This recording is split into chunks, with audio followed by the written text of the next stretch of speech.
everybody, welcome to day 110 of Reese's Stories, and today I'm going to be reading you the third chapter in the story of Anne Frank, and the third chapter is called Dangerous Times, May 1940, the 10th.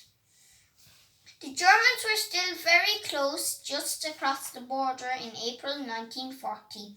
They conquered Norway and Denmark. Then on May 10th, German troops began their invasion of Luxembourg, Belgium, and the Netherlands.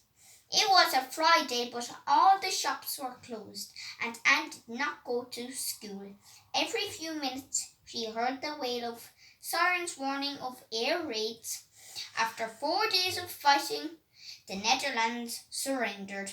Now, the Dutch people and the Jews who had fled from Germany were under Nazi rule. Some Jews tried to sail to England, but German troops blocked the ports.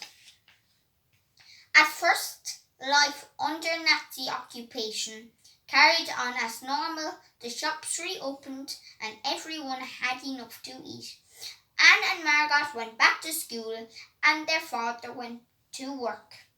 Otto Frank moved his business to a building on a street called Prinsenhacht. Anne and her friends often played there using the telephones and typewriters and daring each other to trickle water onto passers-by below. Anne loved the movies and collected pictures of famous film stars. She also loved to swim at the local pool, but as time went on, the Nazis made more and more rules against the Jews. Anne found she was barred from most of her favourite activities and many places that she had been free to visit. January 1941. A new rule was introduced in January 1941. Jewish people were no longer allowed to go to the movies. They were also banned from going to the beach in the summer. Anne was very upset when swimming pools were all closed to Jews. In September, Anne had to leave her school and go to a Jewish school instead. Everyone in libraries, theatres, museums, coffee houses, and the zoo signs were put up which said, "Forbidden to Jews." Jewish people were forced to give up their bicycles and cars and were forbidden to use trams. Sometimes Anne got a lift on a ferry from the ferryman. It's not the fault of the Dutch that we Jews are having such a bad time. She wrote in her diary, then all Jews were ordered to wear yellow badges, a six-pointed star of David, a Jewish symbol.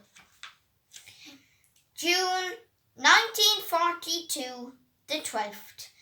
June 12, 1942 was Anne's 13th birthday. Despite the hard times, she got lots of presents. Otto gave her a red and light green checked notebook with a metal lock. This was to be Anne's diary. The first thing she wrote was, "I hope you will be a great support and comfort to me."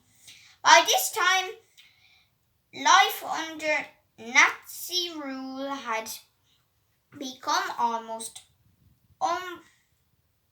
unbearable, but Anne found that keeping her diary helped. She treated it as her friend and even gave it a name, Kitty. At first she wrote about ordinary things, the hot weather, the exam results, and the boy she liked. But the entry Anne made on Sunday, July 5th, 1942 was much more serious. Father is talking about going to hiding. So, as you know, tomorrow is Sunday, July 5th. So, this time in 1942, July 5th, on the Sunday, was 78 years ago, and as you know, she got caught in 1944, and my granddad was born 2 years after that, if you don't believe. So let's move on with the story again. And I suppose that is the end of the 3rd chapter. So tomorrow I'm going to be reading The Secret Annex, the 4th chapter of this story called The Story of Anne Frank. So I hope you enjoyed that story. I hope you enjoyed your day. I hope you subscribed and followed me on Instagram and checked out poetry4kids.com, which was Ken Nesbitt's website, and I hope you checked out adamscloud.com and that was Benji Bennett's website. So I hope you got outside today because it was 19.5 degrees if you actually don't believe. So I guess I would see you all tomorrow for day 111.